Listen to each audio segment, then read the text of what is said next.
Hi guys, this interview with the former member of the Sex Pistols, Johnny Rotten or John Lydon, really ground my gears.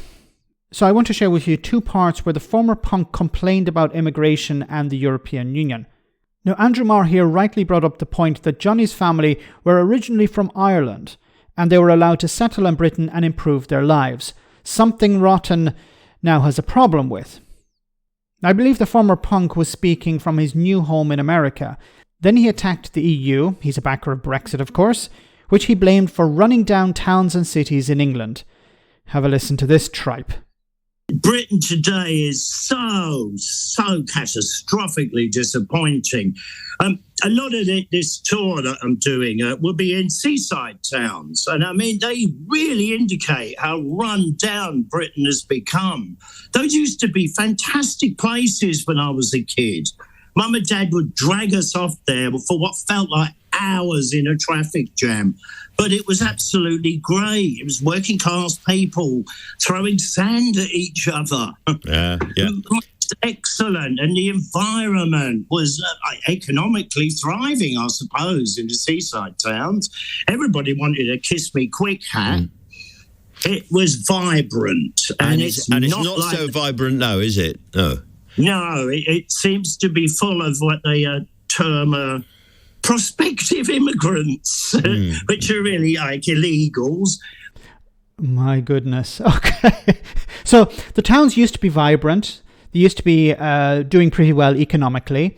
And it's the immigrants' fault. It's nothing to do with cheap foreign flights. It's nothing to do with the Tories, the party that now he supports, running down public services, cutting funding to councils who would actually be able to help maintain. Because think about it, if the councils don't have the money to keep the streets clean or to maintain these seaside towns, and people look around and say, well, there's nothing here for us to enjoy, and we can get a cheap flight. Now, a lot of these cheap flights have ended, but during the 90s and the 2000s, thanks to the companies like Ryanair and EasyJet, it was much cheaper to get a flight to Spain or to Portugal or wherever than stay in Britain. So that's what happened. And if there were fewer tourists, of course, the towns attracted less money and they had less money for public services. And you had the Tories, of course, running down public services over the last number of years, not funding councils enough and cutting public services in general.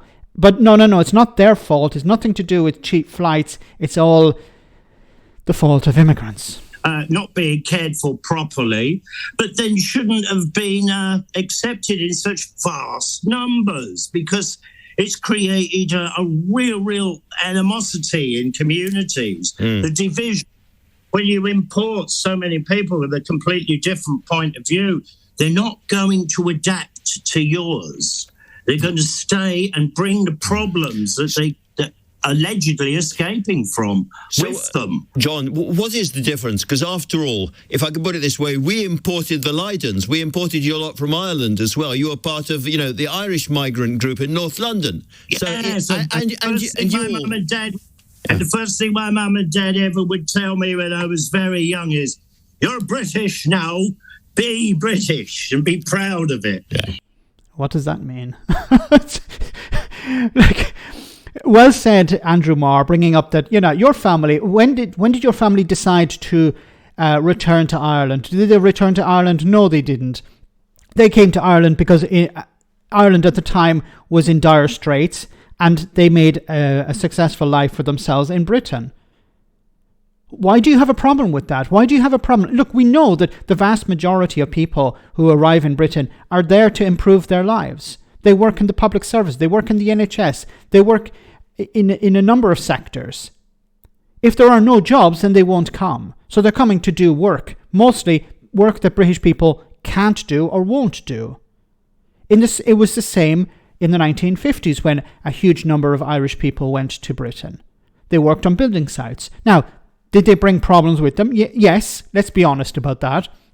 There was a lot of pushback during the 1970s, when the IRA were in their campaign in Northern Ireland. There was a lot of pushback against the Irish, a lot of prejudice against them. But they came to improve their lives. Some of them went back, some of them stayed. I know lots of them, including members of my family, extended family. So, did they benefit? Yes, they did. Why do you have a problem with that? Why do you have a problem? Is it because, well, it's the other immigrants that I have a problem with? Ridiculous. Most excellent advice, and I've followed through. He went to America. He's gone to America now. I think he lives in California. And who does he support? He supports Donald Trump. Donald Trump, who's anti-immigration. So you have a guy who I believe campaigned or supported Brexit because there were too many immigrants. Then we'll get to Brexit in a moment. And now he's saying, well, you know, my family benefited and because we were British, we were told to be British. Did they return to Ireland? No, they didn't. They stayed in Britain. And now he's gone to America and he's supporting a candidate for president who's anti-immigrant. Well, I could ask the question, Johnny, when are you leaving America because of immigration? But let's move on. The next topic, of course, was the EU. You make the point that Britain is pretty ratty these days and run down, but British people are still the people that you want to have the conversation with in these events, Heart and soul, and obviously always working class people, because that's what I come from. And when you go to towns like Middlesbrough and Sunderland and you see what the EU has done to them... The EU? The EU? What has the EU done to these towns? Middlesbrough and Sunderland. What has the EU done to them? The EU has done to them. Just think about that for a moment. Let that marinate in your mind. He voted to leave the European Union because he believed the EU was doing something to British towns and cities. Not supporting them, not pumping money into them, not doing something to them. What was the EU doing to them? It's quite awful. They've turned them into IKEA shopping centres. The EU turned these cities into IKEA shopping centres. What the hell are you talking about? Has this guy been using too much of the white powder or something? Like, what? The EU has turned cities in Britain, towns and cities into Britain into IKEA shopping centres. The EU, not the British government, not the Tories, the party he supports. No, the EU. This makes no sense whatsoever. When the local communities have been completely dissipated.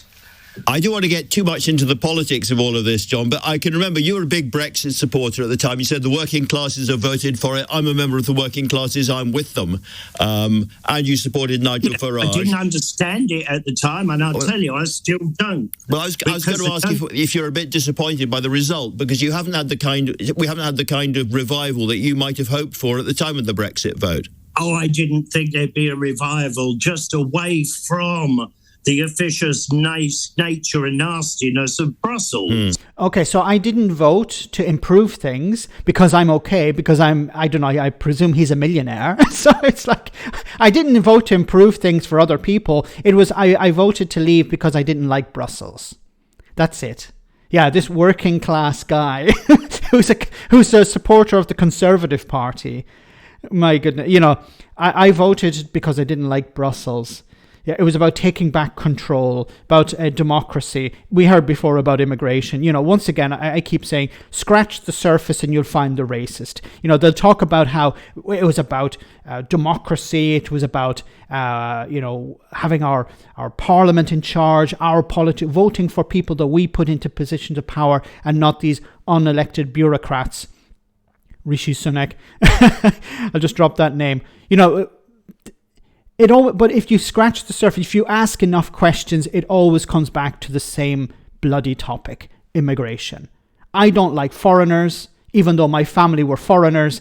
I want to keep them out, even though I'm not asking my family to return to Ireland. It's absolutely pathetic. And the icing on the cake, of course, is I believe this guy is a Trump supporter. He's in America as an immigrant, and he's complaining about immigrants, and he's supporting a candidate who wants to kick immigrants out. He used to be against the regime. He used to be against the status quo. He used to be against the Conservatives. When did he become one? Let me know in the comment section, guys, what you think. As always, your comments are greatly appreciated. Thanks a lot.